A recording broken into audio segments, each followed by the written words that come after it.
Hey guys, Drifter here. It's been a long time since I've had a dream worthy of contributing to the Epic Dreams series, but last night I went some places and did some things that I believe you're going to find interesting, so now I've got a story to share with you.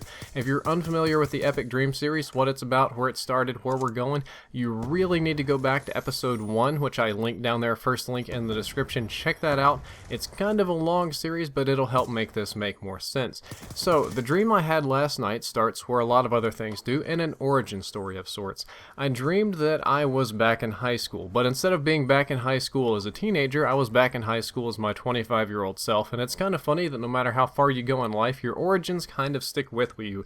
You kind of have to grow out of them like a plant out of the pot, and when you look all the way back, you do see the long-reaching effects. So, I'm in high school, but I don't like it. I feel old. I feel out of place. You know, I thought at 25 years old, I would have escaped this building. I would have done something better in my life, and I'm complaining to some of my friends there that are more or less my age and also stuck in high school in this particular universe for no reason, but they remind me that this isn't a normal high school. This is what we'll call battle high school. And at that particular point, I open my locker and find that my locker is filled full of guns, assault rifles, submachine guns, pistols, grenades, actual, Kevlar vest, ammo, all this sort of stuff.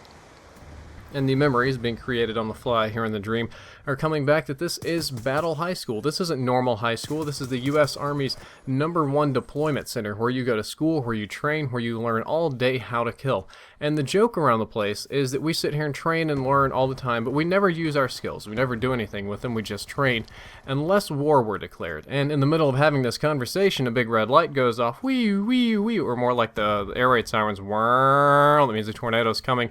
And somebody has to make the Futurama joke that says, war were declared. So we're gearing up, getting ready to fly. I'm getting my guns, my weapons. I shot an M4A1 the other day, so I was probably dreaming about it in this particular series.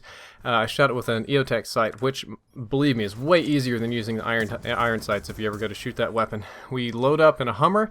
The Hummer gets picked up in the back of an Osprey of sorts. Perhaps not an Osprey, maybe like a B-29, a huge delivery sort of aircraft. And this Jeep gets kicked out right in the middle of a large battle. But it's not a normal battle. There's something kind of crazy about it. Now, a normal battle you'd think in this day and age would be like US versus Russia, Russia versus China. France and Germany finally decide to go at it again, human soldiers doing something. But this is more like a melee, an all-out sort of chaos, and everybody's fighting a different enemy. Even our particular Jeep crashes right down in the middle of this. We break a tire so we can't go anywhere, and every single one of the people faces off against a different sort of monster or an enemy. I have one particular guy, he decided to fight cyborgs. Why? I don't know. It was kind of like 1980s ninja cyborgs with swords and really hilarious chrome plating and that sort of stuff. Some other unfortunate woman was fighting monsters. They looked kind of like the Gill monster from, what was that, the Black Lagoon or whatever, except a little bit slimier. They kept coming up out of the mud of the battle. Another guy was literally fighting cartoon pirates. Like, they looked like Captain Crunch, except the cartoon explosions from cannons actually killed people. And there was another person that I was with that was fighting battle nuns, or what I'll call nuns with battle rulers. Imagine a nun, but like a really hardcore nun that has a huge ruler that instead of smacking your wrist with it, it's got razor blades and they're wrecking you. And in all of this, my gun is jammed. I can't get my gun to work. Believe me, I know it sounds crazy, but we are going somewhere with this. I can't get my stupid M4 to work. No matter how much I try to get the bullet out of the chamber, I change the mag, I clean the whole thing, I strip it down, I put it back together, it just won't shoot. So in order to be safe, I have to take cover behind the vehicle and watch. And while I'm watching, it hits me. I'm dreaming.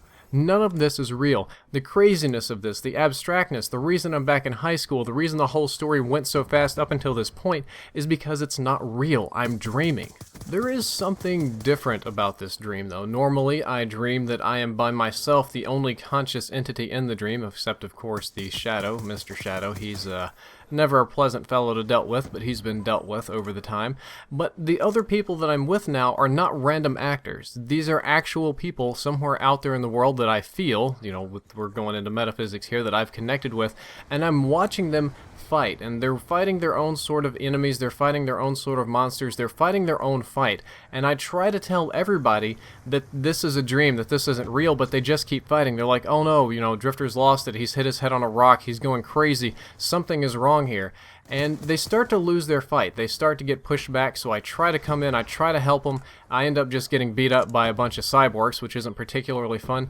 And while we're getting surrounded, everybody's screaming, everybody's panicking, they think they're going to die, and I keep telling them this isn't real, this is a simulation, this represents something else that's going on in your life. They don't get it, and in my utter chaos and desperation, an idea pops into my head. What about Dream of the Endless? There is a comic book, an extremely good one written by Neil Gaiman called The Sandman, and it tells the story of Dream of the Endless, the human personification of all things that is human imagination. And I got the idea that, and this is Dream Country, I'm dreaming, Dream controls it, I should summon Dream of the Endless. And I scream as loud as I can, Dream, come here, I summon you, I demand that you come and end this madness because this isn't my dream, something is wrong. And just like in the comic books, he appears. Everything freezes. It slows down in slow motion. All the bad guys, all the enemies and monsters, and all the other people. And look to my left, and what do I know? But there's the Sandman. Just like in the comic books. Tall, pale, moves somewhat slowly, taller than myself. I'm a tall guy. When I read the comic books, I thought I'd be about his height, but he's always taller than me. And he has those empty black holes that people call for eyes, with those beady little dots. Even though I'm familiar with it, even though I was expecting it, it's still just something strange and alienating about those eyes. He steps into the world and just says that, he is not mine to summon, that I can't just demand that he comes all the time, blah, blah, blah. And I asked him why he came. Well, I said, okay, well, if I can't summon you and I demanded that you come here, then why did you come? He said he wanted to come and have a chat with me before sending me on my way, and I asked him what that meant. And he asked me, why do you think your gun wouldn't work? And I said, well, clearly my gun is jammed, my gun is broken, it's not working because there's a defect with the gun. He says, you realize you're dreaming, but you still don't realize, and you realize that other people are fighting things that they don't like, and they're fighting their own monsters, but you don't realize your gun doesn't work because this isn't your battle. You can't use your weapons, your tools, to win somebody else's battle for them. You have to leave them be and let them fight for yourself. And it was a sort of introspective, and it made me realize that with some other people in my life, either now or currently, I try to help them more than I can. There is nobody that can help you than you can help yourself. The old axiom, God helps those that helps themselves, that sort of thing. Have you ever tried to help somebody in your life that just absolutely couldn't be helped, that no matter how much you threw at them, they wouldn't win their own fight, they wouldn't win their own battle, and you just couldn't do it for them? If they didn't win their own battle, it didn't have the same meaning, and that was my problem. I was trying to help everybody else fight their war, and I was losing my own because I wasn't even paying attention to it. So Dream told me I should just leave them be and he'll take care of it, that this is theirs and not for me. And then I asked him, okay, well, I don't like being here and I can clearly tell that I'm asleep right now. Can you wake me up? He says he'll wake me up, and he pulls back what I'll call a curtain of reality. Imagine somebody reaching into 3D space, grabbing it in such a way that bends it, and pulls back the perception of the space so that it looks like, let's say you put a background on a green screen, and then you grab the screen and pull it back, and you can watch it warp, and there's something else behind it. And he says that, this isn't my fight, that I actually can go and wake up. And I ask him where I'm going. He says, don't worry, just go through the door and you'll be fine. So I walk past the curtains, which it's not a door, it's more of a doorway technically. After stepping through the curtain, I find myself in the closet of what appears to be a fairly nice hotel. I push through the sort of curtain on the inside of the closet to get to the other side and take a step into the hotel room, and I find that my hotel room is occupied by two beautiful women. I am a little bit concerned about this because this isn't the awakeness that Dream promised me, and I ask them where I am. Their answer is that I'm in the hotel between awake and asleep, and this is a proper place. They point me to the matches on the counter, and it actually says in all capitals, how it's like the hotel in between awake and asleep, and I say this isn't where I'm supposed to go. I just had a chat with Dream. I'm supposed to wake up. It's time for me to wake up. I've had enough of this craziness tonight. And they say, no, you're supposed to be here. You still have things to learn. You're not done yet. You need to go back to sleep. And I said, who are you to tell me that I have to go back to sleep? The woman on the left answers, well, I'm a part of you. Technically, I am you. You're just not aware of it yet. And the woman on the right says, I'm also you. We're just different aspects of you, and we're here to help you out. And I say, well, if you're me, then you would know that I clearly do not want to be here. I've had my fun share of guns that don't work and fighting monsters and cyborgs and crazy stuff and meeting cartoon comic book characters, so I want to go back to sleep. I won't want to wake up, my bad. The women approach me, kind of in a seductive manner, touching me, rubbing their hands on me, pushing me toward the bed gently. Come on, go back to sleep, it'll be fine, you'll learn something. And I say, no, I don't care, I want to get out. And they begin to get a little bit more aggressive, a little bit more pulling and pushing. And let me go to the bathroom before I go to bed. And they're, come on, that's not going to work on us. Come on, I'm you. Not only am I you, but she's you and you're you. And we all know that you don't have to take a piss while you're asleep because your bodily functions aren't working. You're good to go. And I push them both off me and kind of back myself into the bathroom, and I just tell them, I want you to open the front door, I want you to let me out of here, I want to wake up, I want to be gone. And they move into the bathroom again, this time more and more aggressive. They look like they're going to beat me up and drag me to the bed and tell me that no, you're going to go to bed, that you haven't learned your lesson, you haven't had the experience that we want you to experience, and we're putting you back into another dream. My answer is, screw that noise.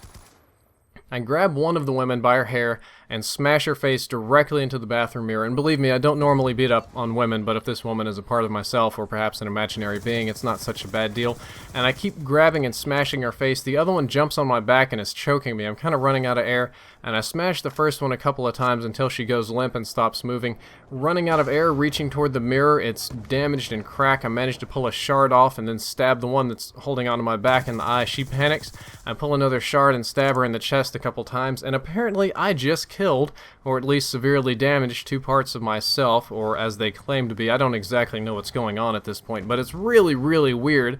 I search through what skimpy clothes they had and find a key card that lets me exit the door, because apparently the hotel in between awake and asleep is very up to date with their sort of keys. They don't use those old keys. We got a little key card you got to scan, no picking that lock. I open the door, I step through, and all I can really remember is the click of the door, and then I'm awake.